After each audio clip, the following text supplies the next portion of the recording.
여러분 반갑습니다. 전 시간에 패닝샷에 대해서 하다가 말았는데 오늘 계속 이어가지고 나가겠습니다. 전 시간에 패닝샷을 할 때의 준비물과 장소 선정 그리고 카메라 설정 찍는 법까지 했기 때문에 그 다음으로 바로 넘어가서 셔터 스피드를 이제 얘기하는데, 이 셔터 스피드는 우리가 빠르면 어떻게 되죠? 정지 상태로 되죠. 빠른 상태는 자동차가 달려갈 때 그대로 정지된 상태로 하기 때문에 뭐 3000분의 1이나 8000분의 1초로 흔들림 없이 정지된 상태로 찍는 그런 상태가 되기 때문에 셔터 스피드가 낮으면 스피드감도 우리가 보통 셔터 스피드가 낮을 때 찍으면 어떻게 되죠? 사람이 흔들리죠. 그래서 일반 초보자들이나 이런 사람이 사진 찍을 때 자꾸 이 블러가 생긴다고 했죠. 전 시간에 배웠을 거예요. 핸드 블러와 모션 블러, 그거에 따라 가지고 손이 흔들리는 것은 우리가 핸드 블러라고 하고, 뒤에 모션이 움직이는 것은 모션 블러라고 한다, 그렇게 얘기를 했는데, 똑같이 여기서도 셔터 스피드가 굉장히 낮으면 이 블러가 생겨요. 그렇기 때문에 블러가 안 생기게 초수를 갖다가 8000분의 1초나 뭐 6000분의 1초나 뭐 3000분의 1초 이렇게 하면 블러가 흔들림이 없이 그냥 정지되는 상태로 사진이 그대로 찍히기 때문에 현장감이나 이런 아무 저거가 없어요. 그래서 패닝샷을 할 때에는 셔터 스피드를 아래로 내려가지고 이 흐르는 물처럼 이렇게 해주는 게 정상이기 때문에 셔터 스피드를 내린다, 이렇게 생각하시면 돼요. 그러니까 보통 이런 정도 되면 60분의 1초 아래 30분의 1초를 뭐 많이 하는데, 그 30분의 1초 아래로 해서 패닝 기법을 쫓아가면서 찍는다, 이렇게 생각하시면 돼요. 그러니까 패닝샷을 하기 위한 기본 세팅이 있는데, 기본 세팅은 무조건 초수는 30분의 1초, 15초 뭐 이런 식으로 하는데, 저 같은 경우도 이렇게 계곡물이 내려갈 때는 셔터 스피드를 15분의 1초로 해서 찍으면 이렇게 굉장히 유속감이, 물이 내려가는 게 유속감이 있고 이렇게 뿌옇게 이렇게 변하게 찍는 그런 스피드. 그러니까 여기는 지금 30분의 1초 아래로 설정을 해라 했는데, 보통 15분의 1초도 상관이 없기 때문에 일단은 셔터 스피드를 아래로 한다, 첫 번째. 두 번째, S모드 하면은 셔터 스피드 우선이죠. 그러니까 셔터 스피드 모드 설정을 해놓고, 그리고 조이개를 많이 조여준다. 조여준다는 얘기는 선명하게 사진을 얻기 위해서, 그리고 느린 셔터 스피드이기 때문에 그렇게 조여줘야 돼요. 자, 그렇게 되면 무슨 얘기가 나오냐면, 달리는 차를 찍었을 때 타야는 이렇게 굉장히 빠른 스피드감이 있게 돌아요. 그렇지만 동체는 서 있는 그런 경우죠. 자, 근데 문제는 배경을 어디에다 잡을 것인가, 그 찍는 자가 그 배경을 선정을 해줘야 되는데, 배경이 이런 식으로 이 벽처럼 이렇게 단조로운 데면 어떻겠어요? 밋밋하겠죠. 그래서 배경 구조가 복잡한데 단조로운 데를 선택을 하면 안 돼요. 흰색이나 이 계곡이나 이런 데 오면 꽃이나 나무 이런 게 없을 때에는 굉장히, 지금 보시는 바와 같이 이렇게 사진이 굉장히 배경이 없으면 단조로워요. 그냥 가는 의미만 있잖아요. 그렇지만 여기에는 차가 이렇게 달리는데 트랙이 있을 때 뒤쪽하고 틀리기 때문에 굉장히 배경이 복잡할수록 효과가 극대화된다, 그렇게 생각하시면 돼요. 그러니까 여러분이 찍을 때는 항상 배경이 복잡하거나 나무가 이렇게 서 있다거나 그런 데를 이렇게 찾아가지고 그런 데에서 찍으시면 더 효과가 극대화된다. 반대로 아무것도 없는 데에서는 효과는 미미하다. 그래서 배경이 복잡한 데로 가서서 찍으시면 된다. 그렇게 생각하시면 돼요. 자, 밝은 낮에 셔터 스피드를 어떻게 낮출 수가 없어요. 비디오를 찍거나 비디오 저 시간에도 얘기했지만 비디오를 찍을 때 소니나 캐논이나 이런 고급형을 쓰시다 보면 안에 뷰파인더로 보고 있으면 깜빡깜빡 그래요. ND라고 해가지고 ND 필터를 갖다가 켜라. 그때 ON을 시켜준다거나 하면은 아니면 캐논 뭐 옛날 스타일들은 이렇게 렌즈 쪽에 이렇게 돌리면 돼요. 그러면 ND 필터가 딱 걸쳐지는 거죠. 자, ND 필터는 뭐냐? 우리가 눈이 부셔가지고 대낮에 눈이 부셔가지고 선글라스를 쓰죠. 보통 선글라스 개념으로 보면 돼요. 근데 ND 필터가 이제 이게 수치가 있어가지고 다 이제 컬러별로 더 그러니까 선글라스로 치면은 진한 색상을 좋아하시는 분이 있고 옅은 색상 이 색상에 따라 가지고 달라지는데 그 기호가 있기 때문에 이제 틀려지는 거예요 이게. 자, 근데 ND 필터라고 하면 지금 여기 보시는 바와 여러분이 보시는 것 같이 그냥 새카매요. 딴 저거가 아니고. 왜? 빛이 너무 많이 들어오고 대낮에는 어떻게 내릴 수가 없어요. 셔터 스피드가. 그러다 보니까 뭐예요? ND 필터를 갖다가 껴주면 내려가겠죠. 깜깜하니까. 이게 빛을 차단하는 효과니까. 그래서 ND 필터를 갖다가 껴주는 거예요. 그러면 셔터 스피드가 확보가 되는 거죠. 그러면 그때 대낮이라도 깜깜해지기 때문에 셔터 스피드를 내려가지고 사진을 찍을 수가 있다. 그래서 항상 ND 필터 정도 한 개 정도는 구입해가지고 쓰면 굉장히 좋아요. 왜? ND 필터는 렌즈 조리개로 노출을 충분히 컨트롤하지 못할 때 항상 써요, 이걸. 그러니까 조리개를 아무리 조이고 열고 해가지고 셔터 스피드가 굉장히 높은데 그걸 갖다가 임의로 물리적으로 내리려면은 검게 해야 되기 때문에 검으면 일단 내려갈 거 아니에요. 우리도 어두운 데 가면 조리개가 더 열리죠. 똑같아요. 그렇기 때문에 컨트롤을 하지 못할 때는 ND 필터를 쓴다. 그리고 ND 필터는 피사계 심도를 컨트롤하기 위해 관광렌즈를 개방할 때도 사용해요. 그거 기억하시고 그 다음에 ND 필터는 숫자가 높을수록 노출이 감소한다. 네. 숫자가 높으면 높을수록 감소한다. 그러니까 숫자가 높아질수록 노출이 감소하는 뭐예요? 더 진한 선글라스를 낀다고 보면 되는 거예요. 그리고 ND 필터는 밝은 시간대에 장노출이라는 건 뭐라고 그랬죠? 시간이 셔터 스피드가 길어지는 거. 뭐 30초가 된다든가 뭐 50초가 이런 식으로 밑으로 내려갈 때 장노출이라고 하는데 장노출을 촬영할 때 밝은 시간에 장노출 찍을 때 ND 필터가 꼭 필요하다는 거. 뭐 폭포를 찍는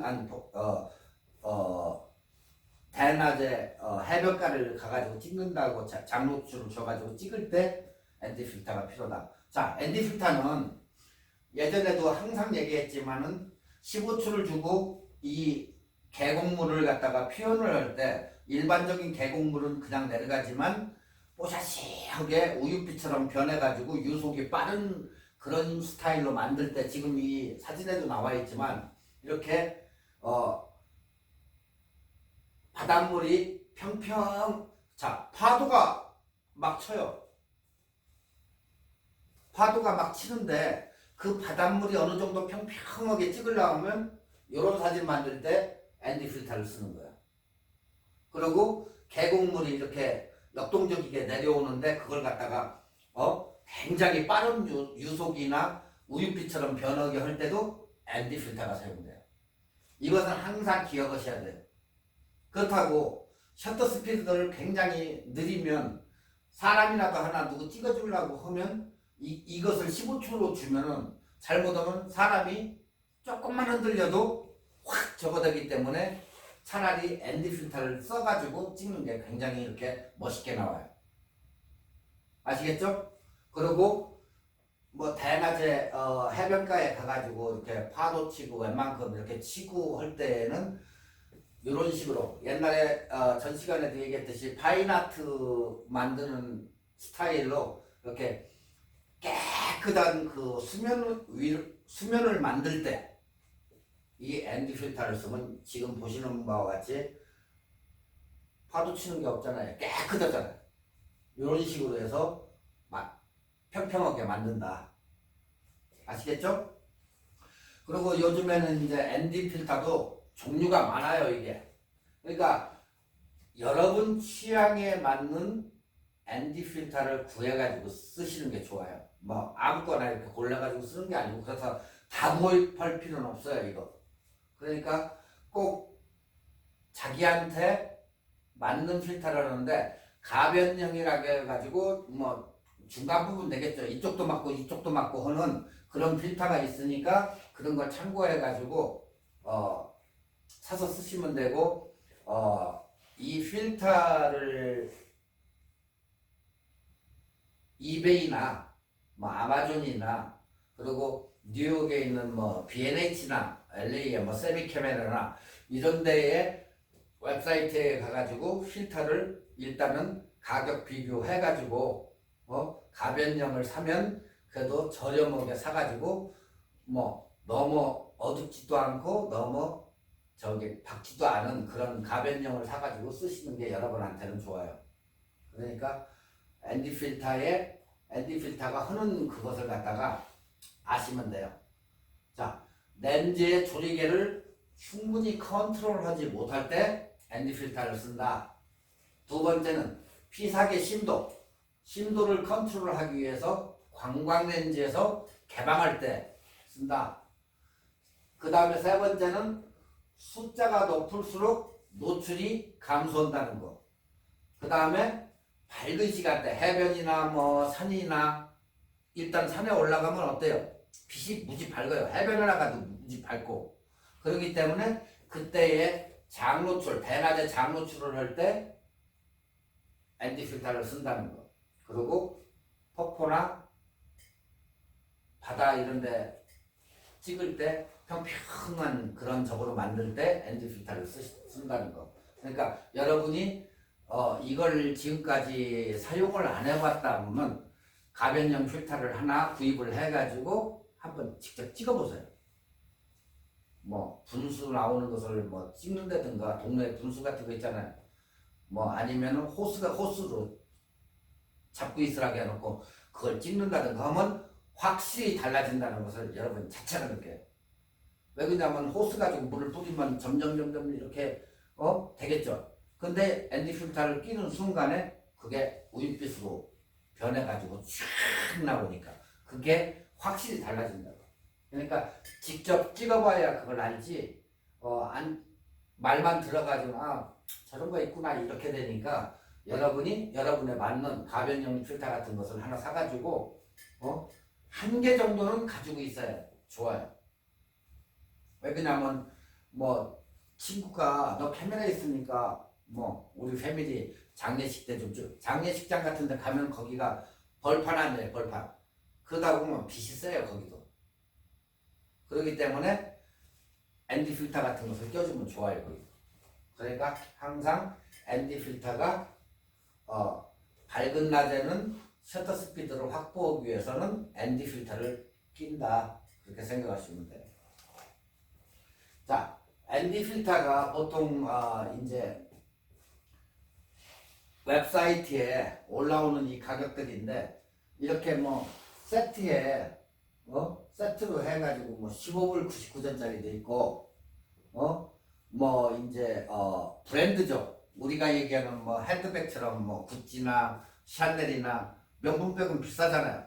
여기도 우리가 쓰는 필터도 명품이 있어요. 제일 많이 쓰는 게 호야나 티판을 많이 쓰는데 이런 거는 비싸요. UV 필터 하나에도 어떤 것은 120불씩 가니까 그래도 좋으니까 쓰는 거예요. 근데 뭐 그다지 일반 사람들이 쓰는 데는 그다지 별 차이가 없으니까 좀 저렴한 거 써도 되고, 만약에 나는 좋은 거 쓸래 하시는 분들은 그냥 써도 돼요. 77mm 호야 같은 거, 호야도 굉장히 명품 중에 하나인데 호야 같은 것은 199불이에요. 그리고 호야도 이제 58mm 작은 사이즈 이런 것은 21불, 12불, 114불, 77mm. 77mm는 구경이 큰 거죠.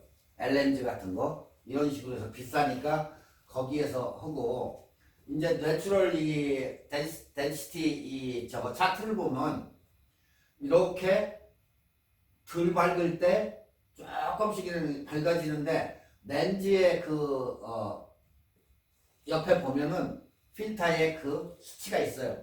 수치를 보고 사는 건데 지금 보시는 바와 같이 이렇게 해변가를 찍었는데 어느 정도 하늘이 파랗게 나오고 할 때에는 약간 올려가지고 보고 그때부터 점점 어두워지는 거예요. 이렇게 아시겠죠? 그러니까 수치가 올라가면 올라갈수록 어두워진다는 거. 그리고 지금 보시는 바와 같이 이렇게 해변가 가에 돌이 있는데 암석이 있는데 파도 빡빡 치고 하면 물이 튀고 그러죠. 우윳빛 물도 생기고. 근데 ND 필터를 끼지 안 하고 찍었을 때는 이렇게 원래 우리가 눈하고 보는 그 수치가 그대로 똑같아요. 그렇지만 ND 필터를 끼고 찍으니까 어떻게 변해요? 우윳빛처럼 변하죠. 물이. 그리고 파도 치는 저기가 잠잠해지죠. 어느 정도는.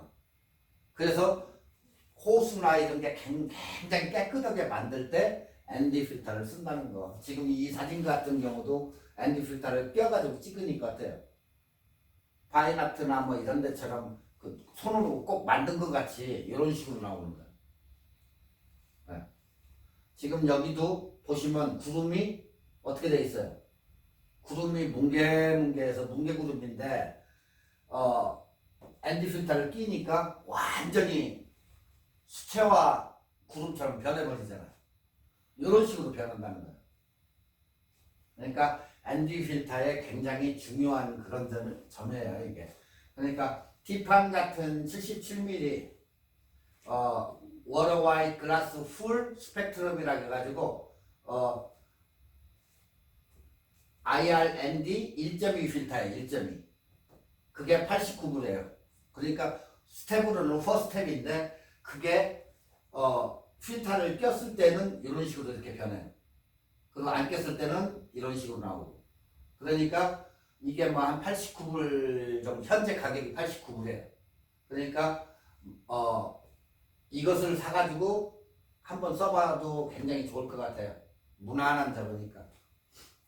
그리고 이렇게 하늘에다가 맑은 날 이렇게 보면 이렇게 컬러도 이렇게 변해요. 그러니까 사진을 조금 색다르게 예쁘게 여러분들이 찍고 싶다 했을 때는 한번 트라이 해볼 만해요. ND 필터를. 그리고 그 다음에 여기 이제 사진을 보면 이것도 결국에는 유리에다가 색을 입혀가지고 하는 킹코에서 코킨에서 나오는 필터예요. 이것도. 그러니까 유리를 이런 식으로 해가지고 잘라진 건데 반절은 빨간색, 그리고 이제 엷어지겠죠. 그 다음에 주황색, 그 다음에 빨간색 이런 식으로 돼 있어요. 그러면 렌즈 구경 앞에 그 필터에다 끼는 저기에다가 나사산에다가 껴놓으면 여기에 이런 식으로 되는데 요거를 갖다가 여기다 끼는 거예요. 그러면 이렇게 되겠죠. 앞에 렌즈 앞에. 그러면 하늘을 만약에 파란색 계통을 갖다가 하늘을 강조하고 싶다 하면 끼면 이렇게 되겠죠. 위만 파란색이 되겠죠. 그죠? 그러면 하늘은 어떻게 돼요? 스카이는 파란색으로 변해가지고 더 파랗게 나오겠죠. 선명하고. 자, 근데 바다를 찍을 때 그냥 그대로 돌리면 돼요. 그럼 반대로 되고 여기는 깨끗하겠죠. 위는 깨끗이 나오고 호수나 이런 것은 또 파란적이니까 더 파랗게 나오겠죠. 그래서 돌려가지고 이렇게 쓸 수 있게 이런 식으로 해서 유리에다가 코팅을 해가지고 이게 뭐 코팅을 어떻게 하느냐에 따라 가지고 비싸져요.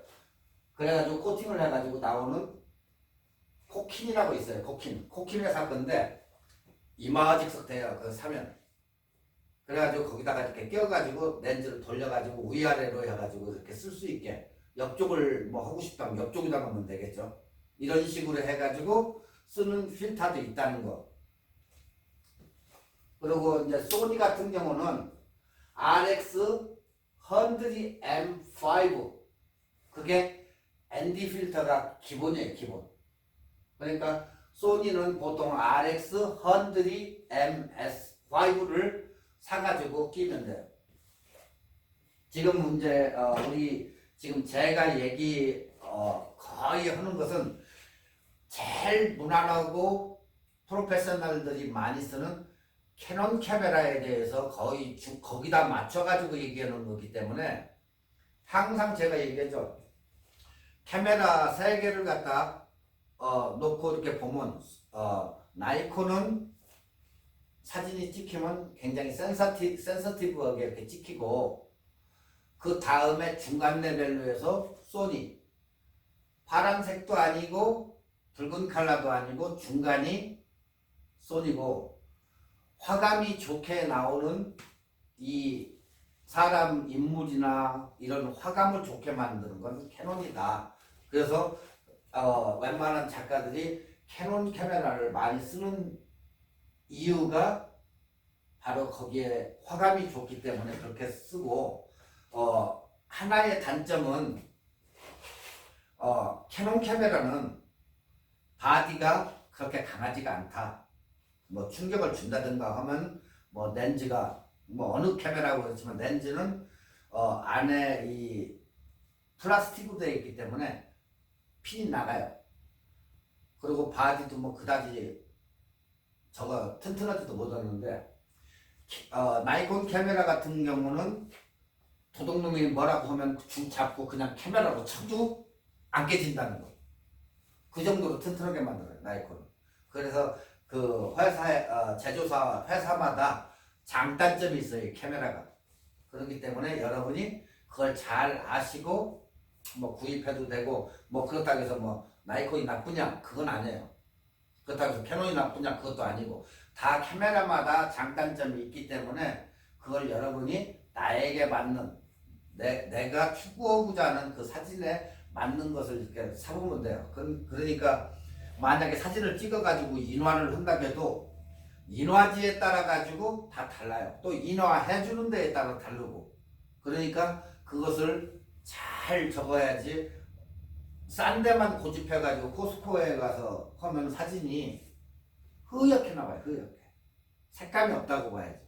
근데 뭐 조금 색감이 있고 진하게 나온다 하면 웰그린 같은 데 가면 뭐 75메인가 이 정도 하면은 뭐 요즘 세일해가지고 10전에도 빼주기도 하던데 차라리 그런 데 가가지고 색감 있는데 그렇다고 해가지고 라이데이드나 이런 데 가서 찍으면 사진이 또 개판으로 나와요. 싸마다 볼일 못 봐요.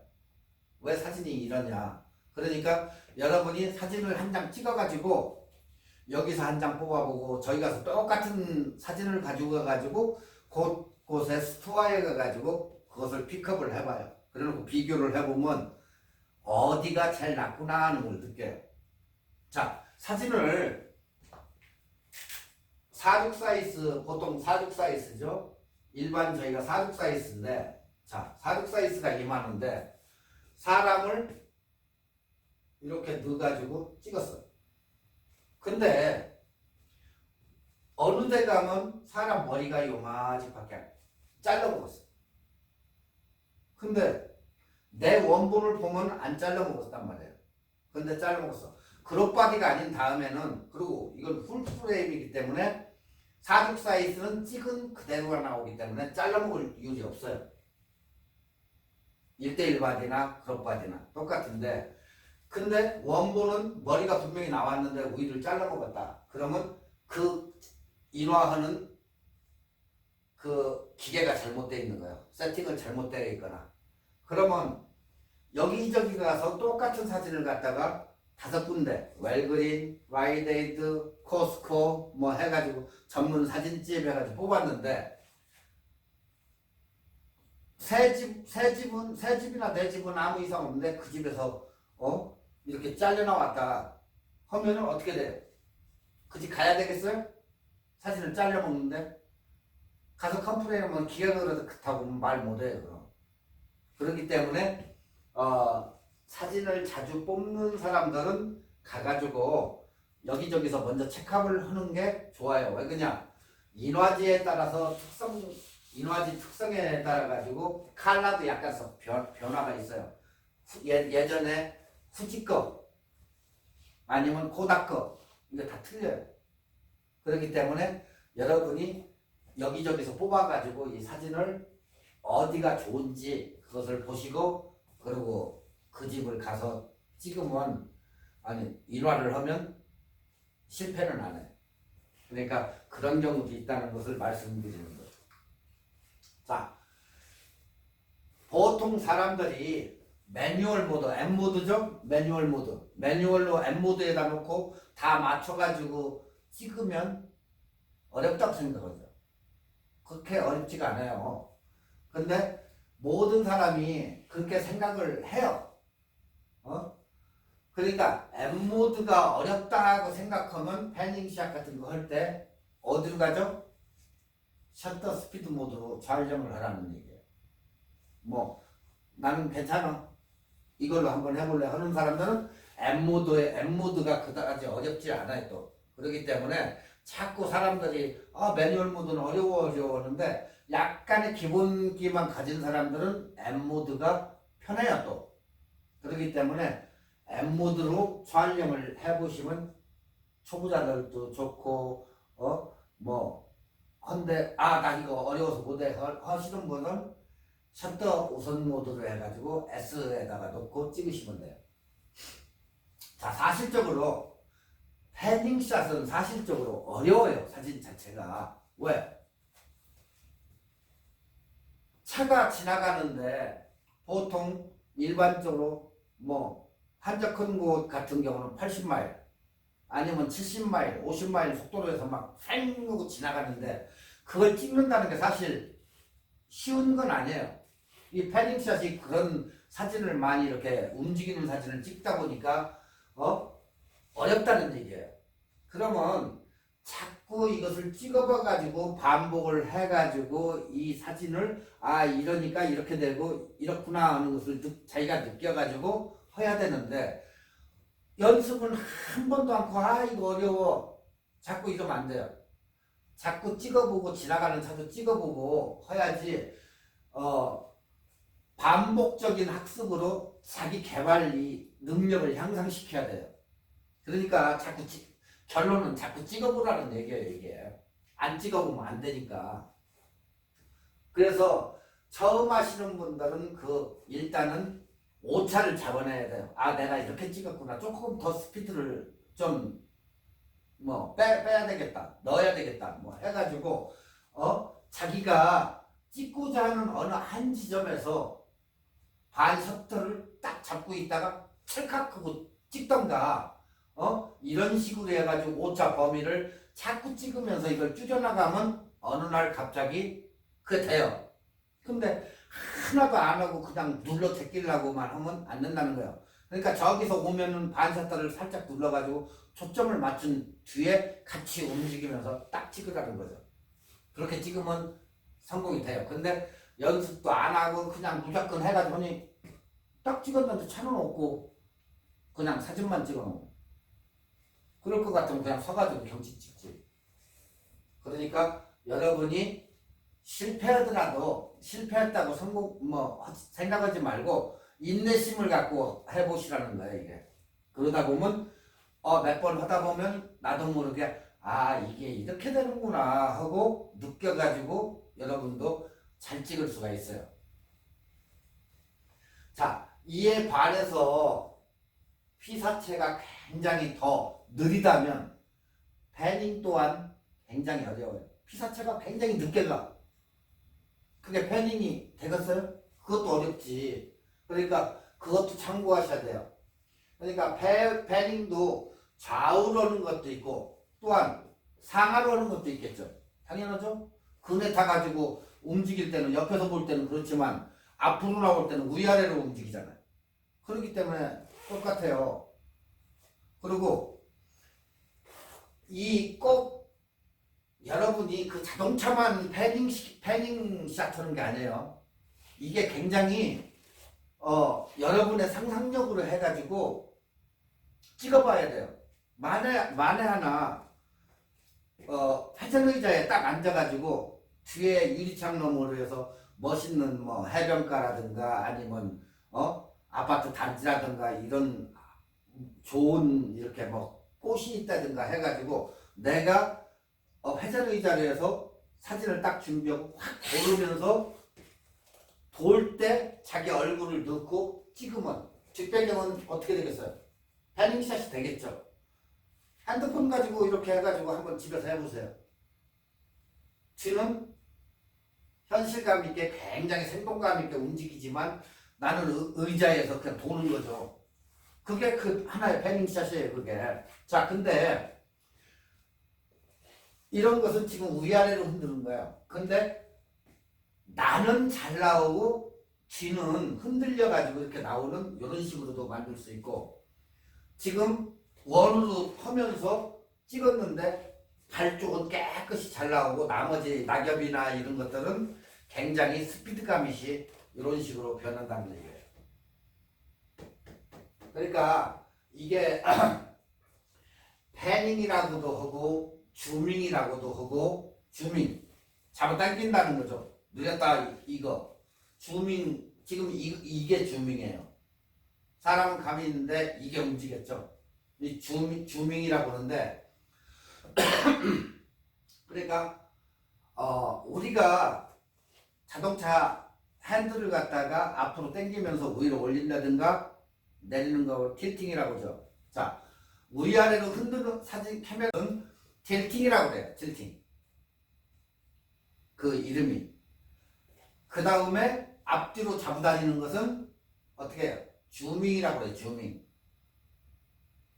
그 다음에 원으로 이렇게 돌아가지고 하는 이렇게 줌밍이나 틸팅이나 이런 방법도 있다는 거. 그러니까 여러분의 상상력으로 인해 가지고 자꾸 이것을 이렇게도 한번 찍어보고 저렇게도 찍어보면 나도 모르는 것은 여러분이 찍을 수가 있다는 거예요. 그러니까 상상력을 동원해 가지고 여러분도 찍어보시라는 거예요. 이걸 틸팅으로 하든 줌밍으로 하든 그건 상관없으니까, 사진은 자기가 남이 못 찍는 것을 창조해가지고 찍는 그런 사진이 좋아요. 맨날 남 그 찍는 거 똑같이 찍을 필요 없다는 거예요. 그러니까 항상 얘기하잖아요.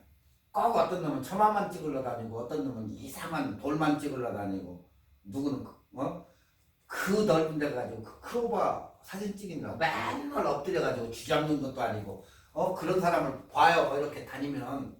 그러면 쟤 과연 뭘까 하면 크로바만 찍으러 다녀요. 똑같아요. 그게 자기가 찍고자 하는 것을 여러분 상상력을 동원해가지고 이것도 해보고 저것도 해보고 하다 보면 그 사진은 자기만 할 수 있는 사진이 되는 거예요. 남이 안 넣은 사진. 그런 것을 이렇게 해보시라는 거예요. 실패했다고 치우는 것만이지. 카메라 있겠다 뭐 걱정해. 없으면 핸드폰으로 하면 돼. 그러니까 이런 식으로 해가지고 여러분 창작에 의해 가지고 자꾸 찍다 보면 사진이 여러분 것이 된다는 거예요. 아시겠죠? 자, 지금까지 이제 패닝샷에 대해서 이제 누누이 얘기했는데, 직접 찍으면서 패닝을 창의적으로 만드는 사진을 찍어봐야 된다. 아까 얘기했죠? 뭐, 의자에 앉아가지고 찍어보고 해가지고 뭐, 경기하는 데 가서 찍던 뭐 해가지고 이런 식으로, 지금 여기 이제, 보면은 A 지점에서 반샷다를 눌러가지고 요마지 가가지고 B 지점에서 이렇게 움직이면서 찍는다는 거. 이게 바로 패닝이다 그런 얘기예요. 아시겠죠? 여기까지 이제 패닝샷 끝난 거예요.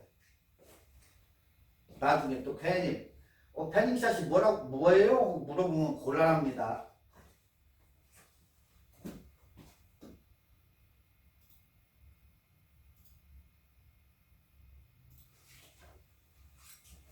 자, 이제 인물 사진을 하기 위해서는 일단은 인물 사진에 대한 렌즈가 뭐가 있을까? 인물 사진도 찍는데 자기 카메라가 1:1 바디냐 크롭 바디냐 여기에 따라 가지고 렌즈의 선정도 굉장히 중요해요. 보통 우리가 인물 렌즈 할 때에는 화각이 넓은 광각기가 조금 있고 하는 35mm. 그죠? 35. 그 다음에 50mm. 그 다음에 인물 렌즈에서 최고 좋은 인물 렌즈로 나온 거죠. 85mm.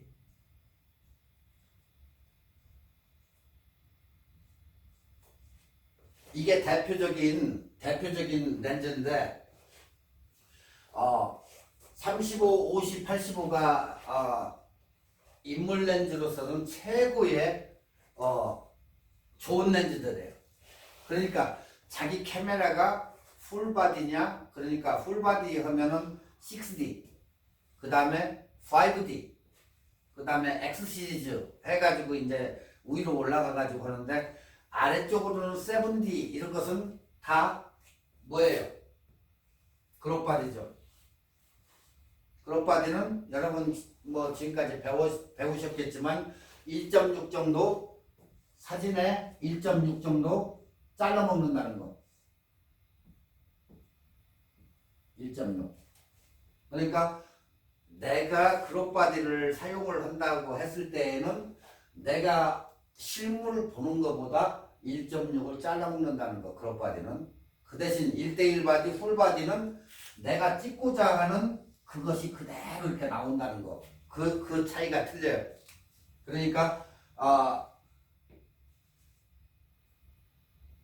비싸겠죠? 센서가 그만큼 들어가니까. 그래서 카메라 값은 센서에 비례한다. 그렇게 봐도 무방하다. 네, 센서에 비례한다. 자,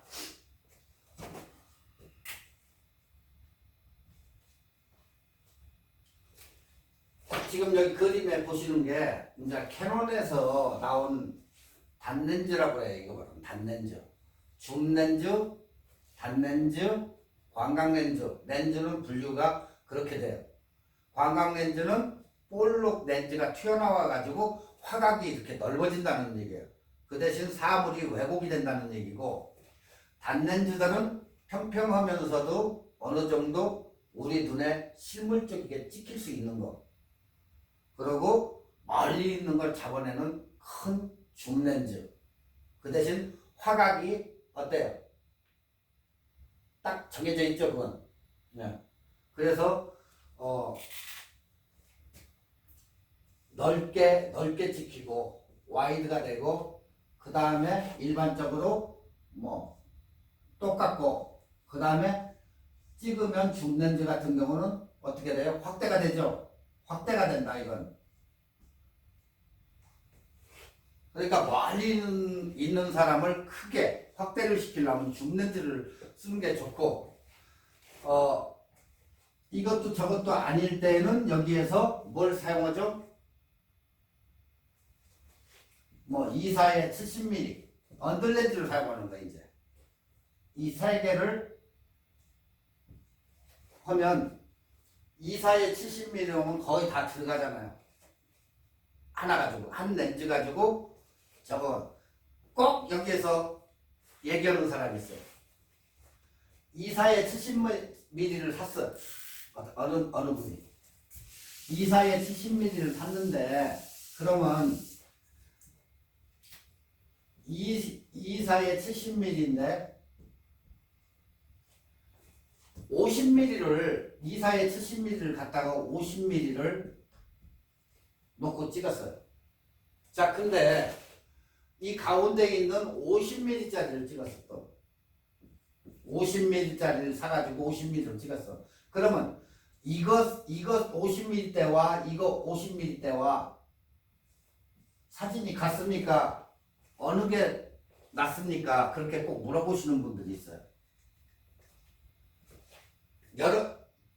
처음 사진을 접한다거나 이런 사람들은 육안으로 구별을 못해요. 거의 습해. 어디서 문제가 일어나느냐? 확대를 해보면 원본을 갖다 크게 확대를 해보면 물방울 입자가 틀려져요. 약간씩은. 물방울 입자가 약간 썩은 틀리고 나중에 한번 다시 여기에 대해서 설명하는데 일단 사진은 똑같다. 전혀 변함없다. 육안으로 봐도 어느 정도 약간 확대해도 몰라요. 근데 세밀하게 이렇게 확대를 완전히 큰 사이즈 사진을 했을 때는 차이가 나요. 거기에 그런 차이지 전혀 상관이 없다. 그 얘기예요. 그 대신 이제 L렌즈와 일반 EF 렌즈 중에서도 이제 이렇게 요 테두리가 지금 노란초 여기 노라는데 이게 기본적인 렌즈인데 L렌즈 고급 렌즈죠. L렌즈는 빨간색으로 표시가 돼요. 캐논을 얘기하는 거죠. 빨간색으로 표시되는데 L렌즈들은 고가의 렌즈예요. 그리고 이 인사이드의 렌즈의 구분이 달라요. 뭐 18개를 넣었으면 18군에 뭐 몇 렌즈 이렇게 나가는데 이 렌즈가 다르고 이게 뭐 울트라소닉 저거를 모터를 넣느냐 뭐 이 모터에서도 틀리고 해서 이런 것은 가격이 싼 거예요.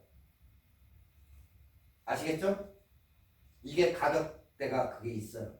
그렇다고 뭐 이게 사진이 안 찍히냐? 그건 아니에요. 그렇기 때문에 항상 그거 기억하고 계시면 돼요.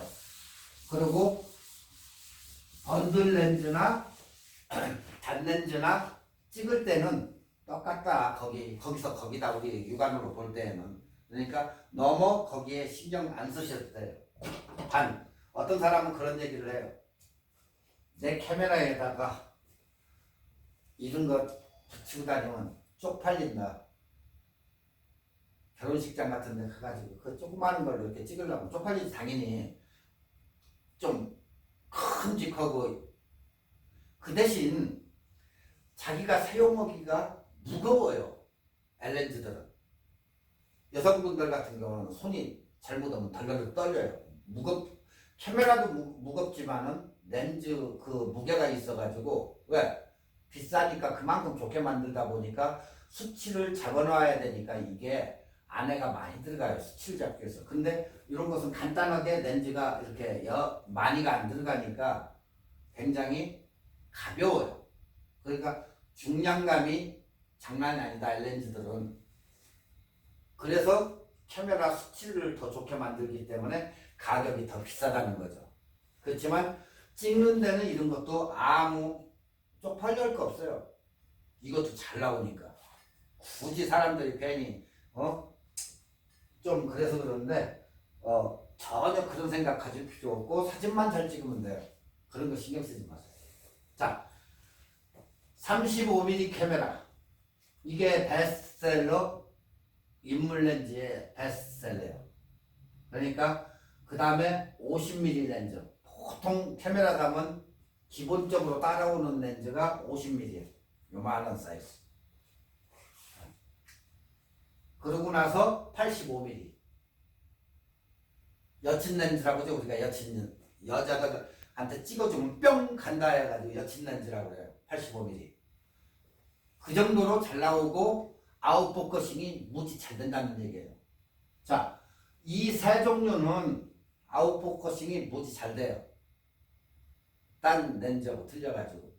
그래서 인물 렌즈 베스트셀러예요, 이게.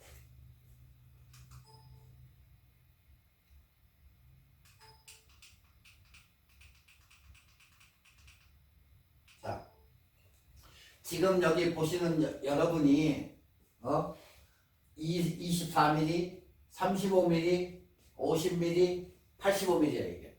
이것은 아까 본 일반 렌즈하고 틀려서 이게 이제 빨간색으로 표시된 이게 L렌즈들이에요. 일단 보기에도 묵직하고 크잖아요. 비싸잖아요. 고가의 렌즈들이에요, 이거. 그러니까 보통 1000불대에서 2000불대라고 보시면 돼요. 이런 거 하나 1600불, 1800불, 2000불 하니까 항상 L렌즈들은 비싸다. 자, 지금 현재 파는 게 EF 24mm짜리는 일반용이 549불 정도 팔아요. 캐논 24mm는 L렌즈가 1549불이에요. 그렇게 하고 RF 굉장히 좋다겠죠. 매크로도 돼요. 이건 접사 같은 데는 굉장히 좋은데 나온 지가 얼마 안 돼가지고 490 베스트바이에서 500불이에요. 500 알기시게 500불 1점 뺀다고 쳐도. 그러니까 여러분이 렌즈를 사가지고 35mm에 급상첨화죠. 이런 거 사면 또 왜 매크로가 되니까 이게 접사 같은 거, 꽃 같은 거 찍을 때는 되니까. 그래서 35mm지만 이중성 있게 잘 찍힌다는 사진 저거예요. 그 다음에 지금 이제 35mm, 24mm 봤는데 35mm는 RF 시리즈하고 그 다음에 EF 35mm 35mm인데 549불이에요. 그리고 35mm는 L렌즈는 1400불. 그리고 이제 50mm로 넘어가면은 50mm는 L렌즈가 1300불. 50mm는 350불. 싸요, 이거 50mm짜리가. 저도 예전에 있었는데 없어가지고 최근에 하나 샀는데 거의 400불 정도 플러스 텍스하고 뭐 필터 사고 하니까 400불 정도 드는 것 같아. 그리고 여친 렌즈인 85mm는 똑같아요. 싼 거니까. 근데 위로 올라가가지고 이제 85mm L렌즈 보면은 .4와 .2가 있어요. 두 개. .4짜리. .4보다 .2라는 게 뭐냐면은 .4가 밝아요. 원래는 옛날에는 .4 이 .2라는 게 없었어요. 근데 언젠가부터는 이게 나와가지고 .4보다도 더 밝은 렌즈 .2니까 아래로 내려갈수록 렌즈가 굉장히 밝아요. 렌즈가 밝으면 셔터 스피드도 더 많이 나오겠죠. 당연히 렌즈가 밝으니까. 그래서 85mm .4가 1500불 그리고 .2짜리는 1400불. 이건 아울렛에서 나온 가격이에요. 더 비싸요. 그러니까 이런 식으로 가격이 형성되어 있다는 거예요. 이걸 뭐 꼭 굳이 사라 그 얘기가 아니고 요런 정도라는 거예요. 요런 정도. 인물 렌즈에 적합한 24, 35, 50, 85 이렇다는 거. 아까는 여기에는 없었지만 24mm 광각기가 있는 24mm가 포함이 되어 있죠. 여기. 자, 당연히 비싼 게 좋아요. 우리가 얘기할 때 항상. 그죠? 왜 비싸겠어요? 똑같은 렌즈를 비싸게 받아먹나? 그건 아니잖아요.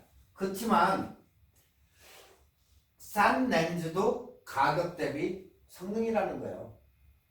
네. 싸고 성능이 좋으면 그보다 더 좋은 거 없어요. 이 렌즈는.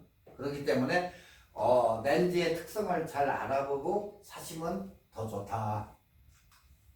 자, 35mm는 아까 얘기했듯이 렌즈가 약간 볼록 튀어나왔기 때문에 화각이 좋다는 거. 그죠? 화각이 좋겠죠. 눈도 톡 튀어나왔으면 거기 어안 렌즈라고 하죠. 광각 렌즈는 톡 튀어나왔으면 이렇게 보이는 게 넓게 보여요. 네. 근데 50mm 같은 것은 스탠다드, 이게 원래는 47mm가 스탠다드 정상이에요. 근데 우리가 통칭으로 해가지고 부를 때는 알기 쉽게 50mm다 이렇게 얘기를 해요. 원래는 47mm가 정상이에요.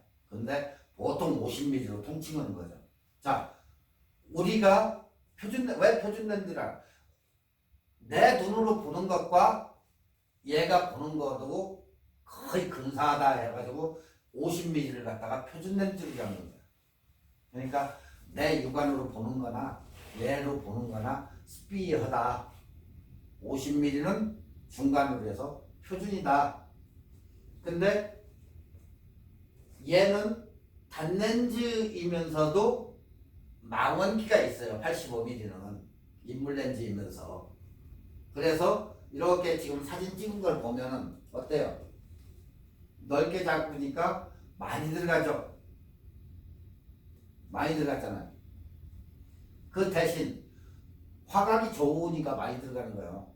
근데 표준 렌즈로 보니까 얘는 아까 이 산도 보이고 했는데 산이 약간 썩 잘리면서 어때요? 우리가 눈으로 봤을 때는 이렇다는 거예요. 그렇지만 얘는 옆으로 퍼졌기 때문에 어느 정도의 화각이 더 많이 들어온 거고 85mm로 딱 찍었더니 다 잘려나가고 고마지만 나왔죠. 망원기가 있는 거예요. 약간은. 그러니까 잘려나가는. 그러니까 단 접점 렌즈에서는 35, 50, 85가 그냥 가성비 좋고 싸고 인기인 렌즈예요. 이게 꼭 L렌즈 아니라도 최소한 이 두 개는 만약에 뭐 인물 렌즈로 해가지고 나 85mm 험한 85mm를 갖던 아니야 난 표준 렌즈가 필요해 이거 다 필요 없어 그럴 때는 요거 나는 경치사진을 찍을 경치사진도 찍어야 돼 인물도 좋지만 할 때에는 35mm를 선택해 가지고 양쪽 다 써도 무방하다는 거죠. 자 이제 예전에는 없던 게 이제 들어가 있는 거예요. 예전에는 35mm의 F2 ISUSM이 IS가 뭐라고 그랬죠? IS? 스테빌라이저 시스템. 손 블러, 핸드 블러. 이것을 방지하기 위해서 IS를 넣는 거예요, 여기다가. 그러면 손을 약간 흔들어도 약간 떨려도 얘가 탁 잡아주는 거예요. 그러니까 지금 글라스 몰드 비구면 렌즈라고 하는데 이 뒤쪽에 있는 거 렌즈 쪽 바디 쪽에 껴져 있는 게 지금 8군이라고 그랬어요. 8군 신매의 렌즈라고 이제 부르는데 8군 어떤 때는 12군 렌즈 살 때마다 그게 다른데 뭡니까? 여기 들어간 렌즈를 8군 1, 2, 3, 4, 5, 6, 7, 8 8매 그리고 이 렌즈에 몇 개가 들어갔느냐 그거예요. 렌즈 구성에 따라 가지고 8군, 12군 뭐 이렇게 나눠지는데 이 렌즈가 왜 이렇게 많이 들어가느냐 아까 얘기했죠. 그 수치 정확한 수치를 어느 정도 잡아주기 위해서 렌즈 안에를 보면 이런 식으로 해서 들어가요. 거기 플러스 울트라소닉 모터가 착 누르면 착착 움직이게 모터가 여 속에 울트라소닉 모터가 들어가 있는 거예요. 그러니까 원래는 요마직인데 원래는 요마직인데 그라스몰드 비그맨 렌즈라고 해서 한 매가 더 들어가 있는 거예요, 여기에. 이게. 그러다 보니까 한 매를 더 넣으면서 색수차하고 색수차를 보정해가지고 고화질을 해내는 거예요, 이게. 그래서 한 매가 더 들어가 있는 거예요. 그래서 35mm가 IS 기능이 들어갔기 때문에 영상 촬영이나 사진 촬영할 때는 흔들림이 없는 결과물을 얻을 수 있고, 이 속에 아까 얘기했듯이 USM, 울트라소닉, USM, IS 보통 보면 이렇게 표기가 IS, USM, USM은 모터를 얘기하는 거예요. IS는 스테빌라이저 시스템. 하다 보니까 울트라소닉 모터, USM이 안에 탑재되어 있어서 흔들림 없이 어느 정도는 찍을 수 있다. 그게 탑재가 된 거예요. 자, 다음에는 50mm. 50mm는 그냥 점 사면 무지 좋은 렌즈예요. 점이 뭐 우리는 이렇게 예격이 적었는데 렌즈가 옛날에는 점사 렌즈 갖고 싶어도 못 가졌어요. 예전에는. 왜? 비싸서. 보통 3.5 뭐 4, 6 이런 정도 썼지. 아, 나 점사 하나 구했어.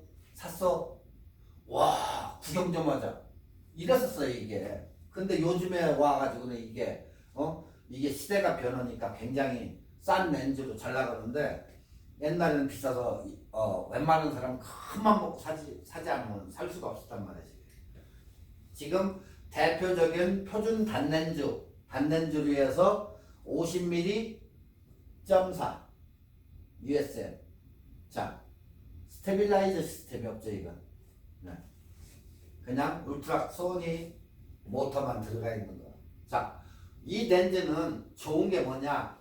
일단은 작아서 컴팩트해. 그리고 조리개가 무지 밝다. 점사기 때문에. 그리고 화질이 좋다는 거야, 이게. 그리고 가격 대비 성능이 무지 좋다, 50mm는.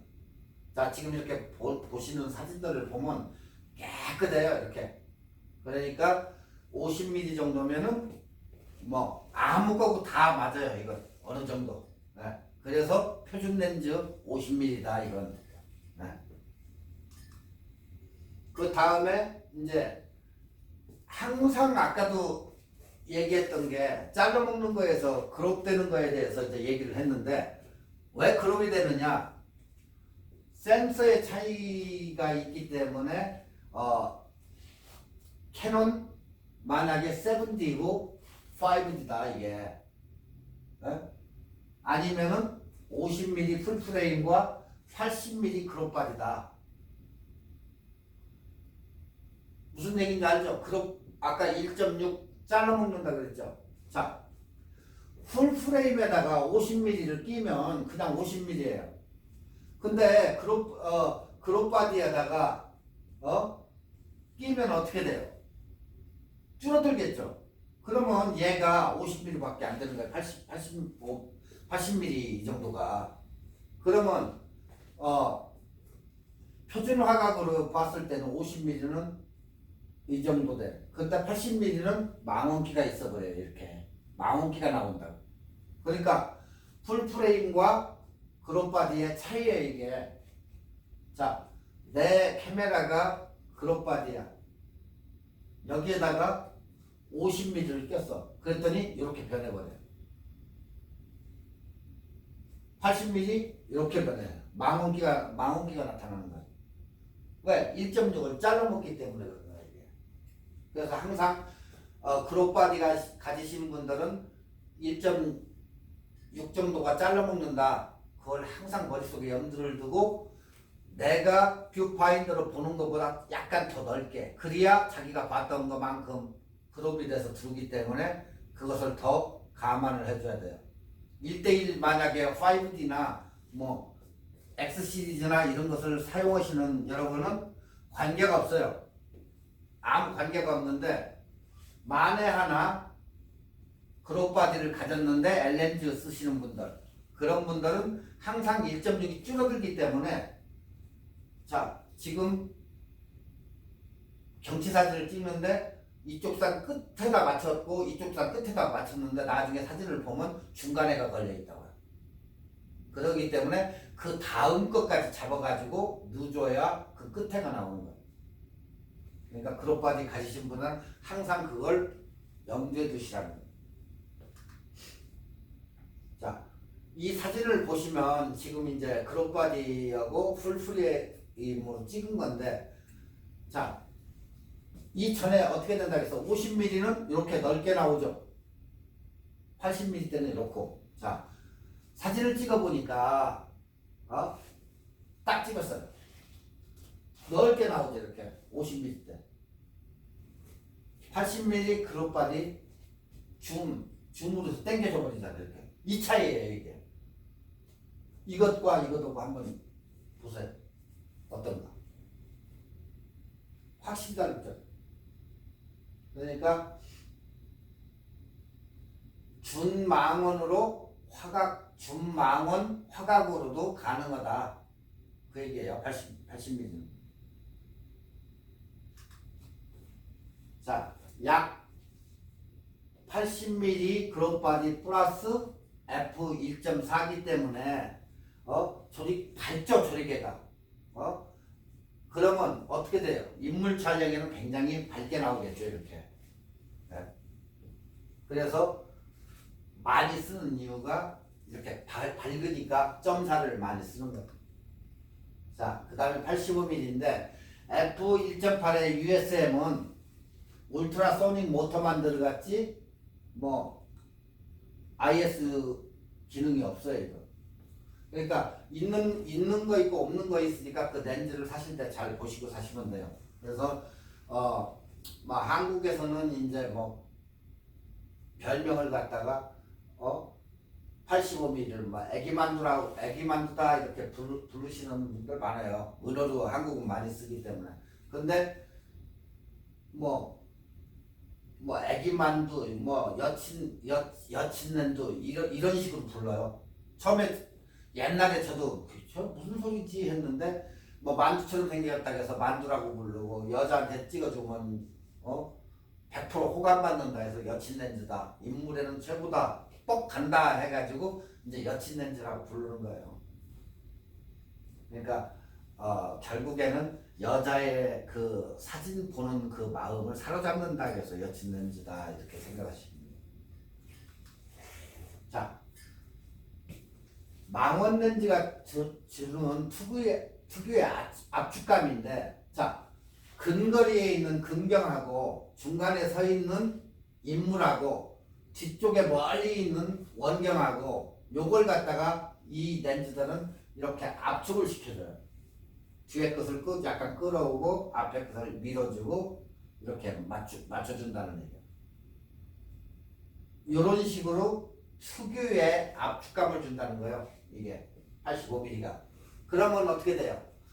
아웃포커싱과 이 앞쪽도 뽀샤시하게 변하고 인물만 짱하게 나오겠죠. 이게 특유의 85mm의 특성이에요. 이게. 그래서 여친 렌즈라고 하는 거예요. 옛날에 기존에 만약에 지금 저렇게 서 있다고 쳤는데 딱 찍어보니까 딱 압축을 시켜가지고 이 얼굴만 짱하게 이렇게 나오면 얼마나 멋있어요. 그래서 얘기하는 거예요. 자, 이 렌즈들은 사진을 찍으면 85mm의 특유의 인물한테 집중력을 높여주는 거예요. 자, 우리가 일반적으로 사진을 찍을 때 찍히지 않은 피사체의 그 사람한테의 만족감, 나도 만족감을 느끼겠지만 내가 찍어서 그 상대방 모델한테 만족감을 100% 주는 렌즈들이라는 거예요, 이게. 그리고 사진 찍는 사람의 당사자도 나도 찍어서 기분 좋게 느끼려고 하면 상대방이 내 사진을 봐가지고 만족도를 그 사람이 얼마나 느끼냐에 따라 가지고 내 만족도는 더 올라가요. 아 찍어줬는데 그저 그러니까 뭐 얘기도 않고 하면 죽으라고 찍어줬는데 이러네 이렇게 나와요.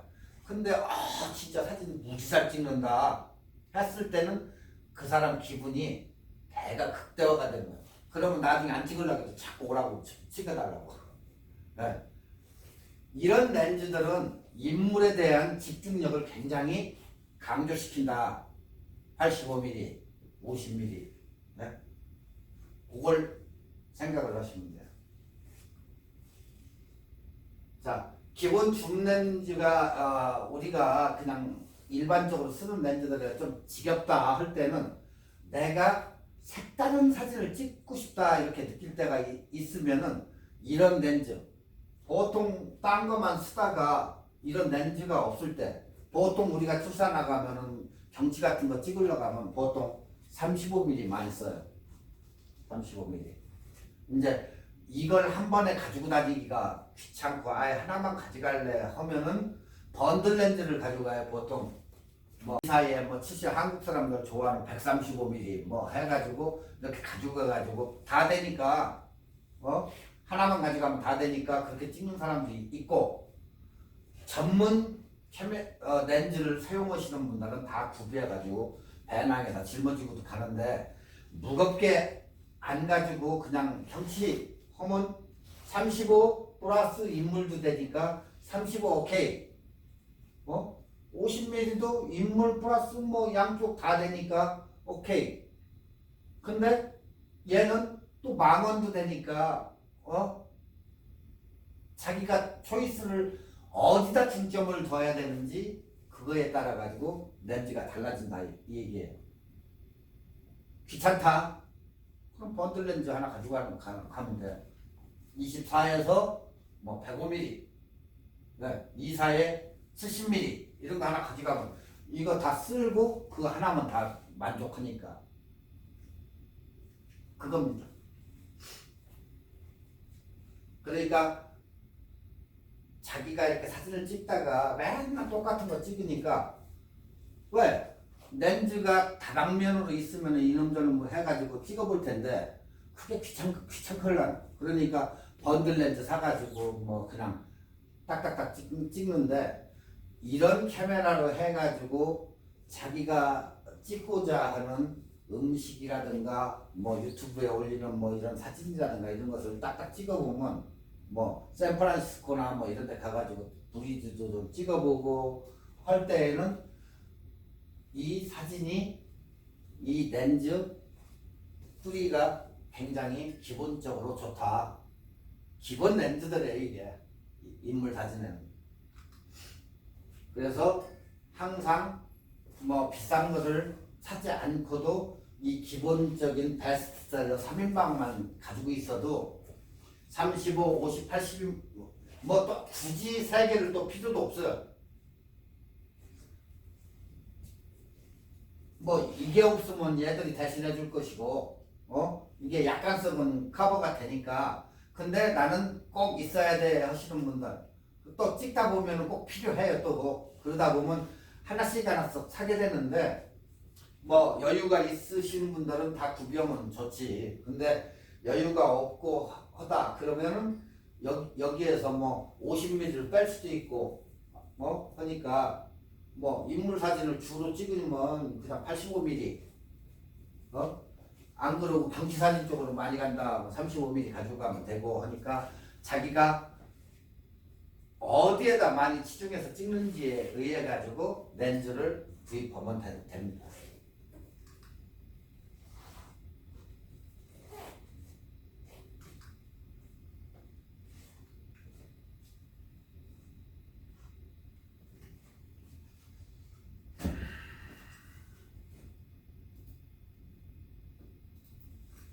뭐 오늘도 시간이 다 됐는데 오늘 여기까지만 하고 다음 시간에는